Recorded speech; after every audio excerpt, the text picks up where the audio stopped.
And now we begin the 8th canto, Chapter 1, The Manus, Administrators of the Universe.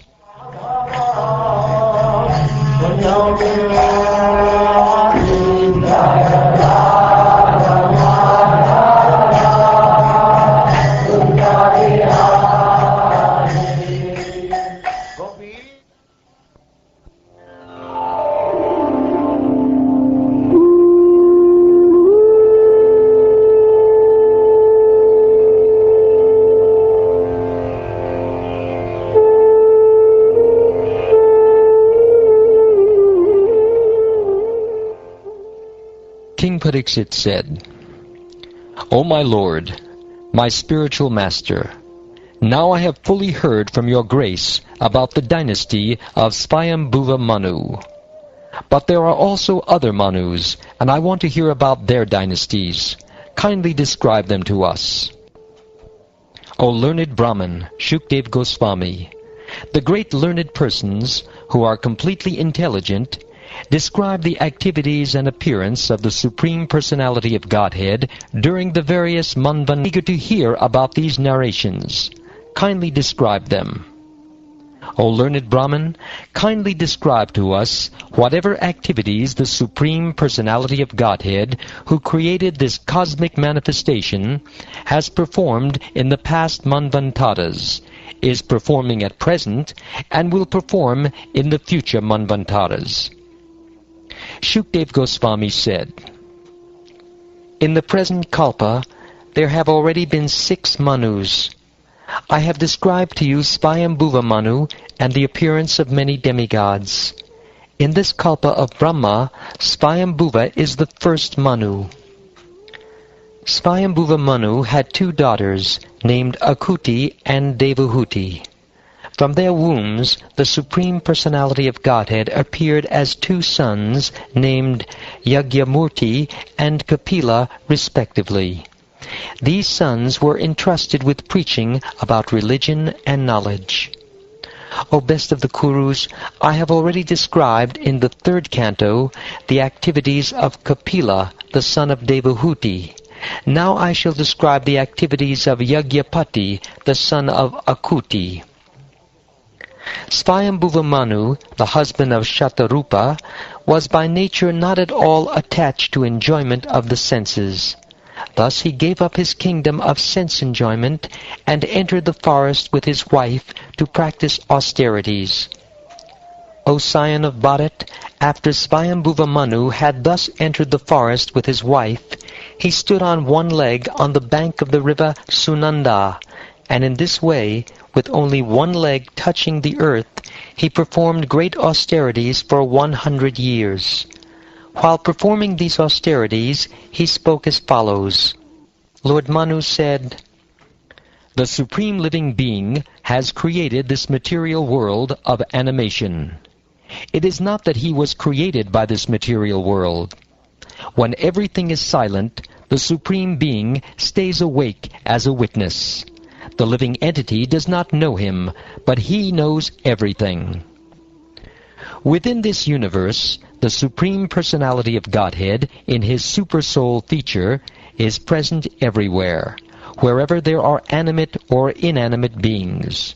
Therefore, one should accept only that which is allotted to him. One should not desire to infringe upon the property of others. Although the Supreme Personality of Godhead constantly watches the activities of the world, no one sees him. However, one should not think that because no one sees him, he does not see, for his power to see is never diminished. Therefore, everyone should worship the Super-Soul, who always stays with the individual soul as a friend. The Supreme Personality of Godhead has no beginning, no end, and no middle. Nor does he belong to a particular person or nation. He has no inside or outside. The dualities found within this material world, such as beginning and end, mine and theirs, are all absent from the personality of the Supreme Lord. The universe, which emanates from him, is another feature of the Lord. Therefore the Supreme Lord is the ultimate truth, and He is complete in greatness. The entire cosmic manifestation is the body of the Supreme Personality of Godhead, the Absolute Truth, who has millions of names and unlimited potencies. He is self-effulgent, unborn, and changeless. He is the beginning of everything, but He has no beginning. Because He has created this cosmic manifestation by His external energy, the universe appears to be created, maintained, and annihilated by Him. Nonetheless, He remains inactive in His spiritual energy and is untouched by the activities of the material energy.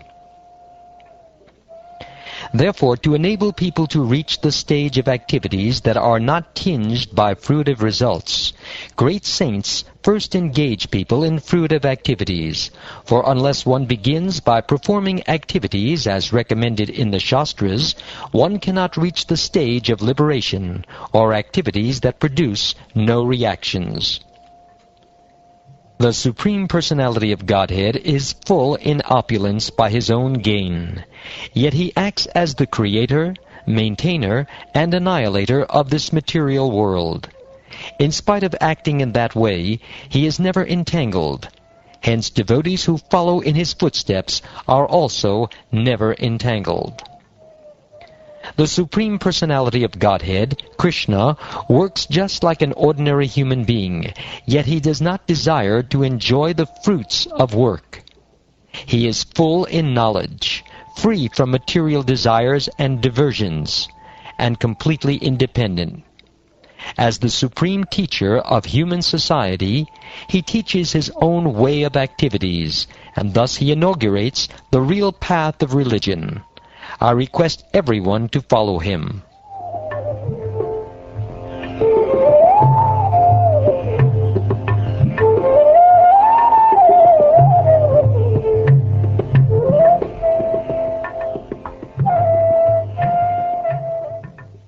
Shukdev Goswami continued.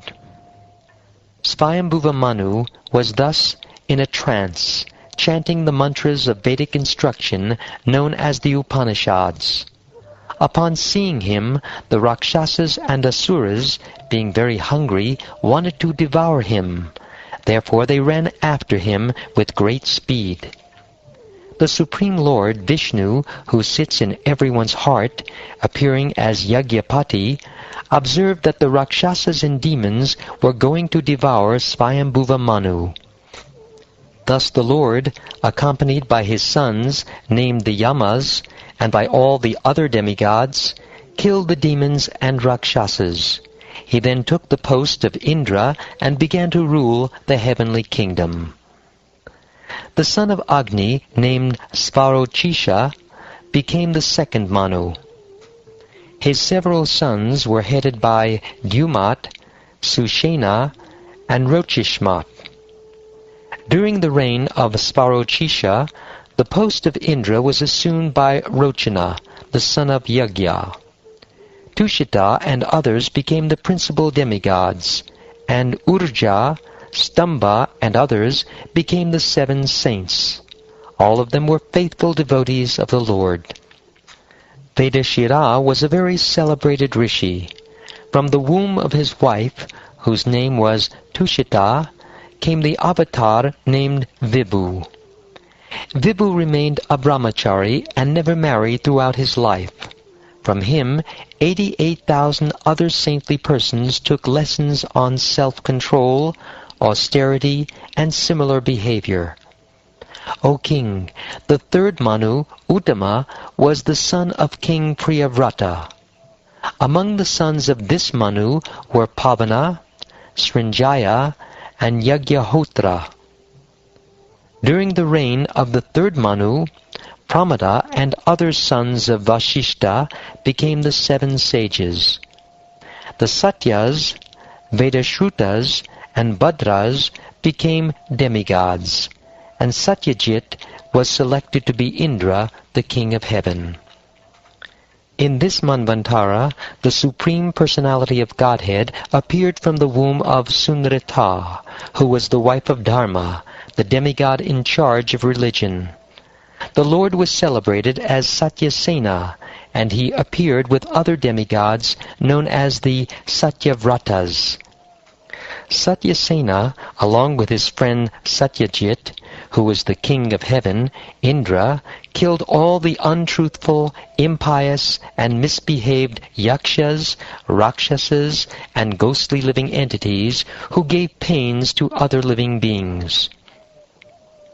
The brother of the third Manu, Uttama, was celebrated by the name Tamasa, and he became the fourth Manu. Tamasa had 10 sons, headed by Prithu, Kyati, Nara, and Ketu.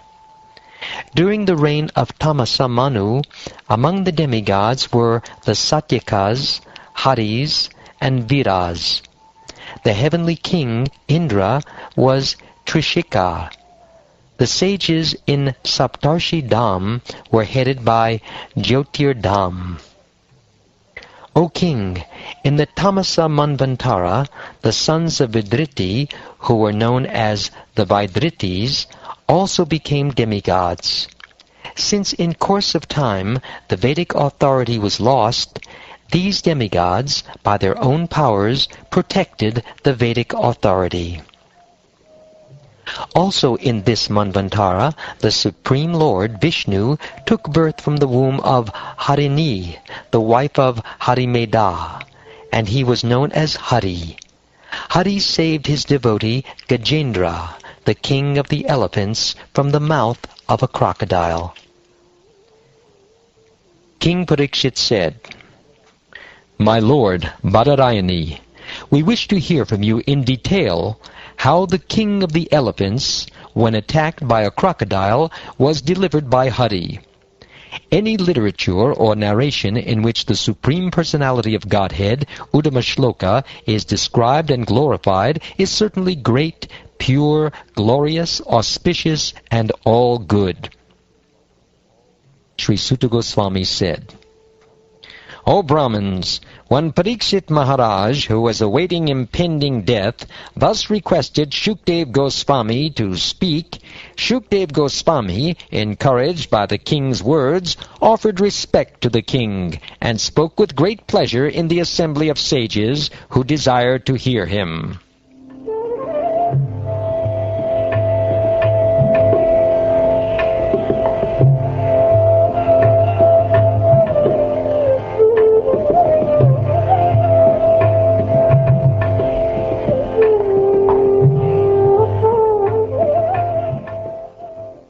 Thus ends the first chapter of the 8th canto of the Srimad Bhagavatam, entitled The Manus, Administrators of the Universe.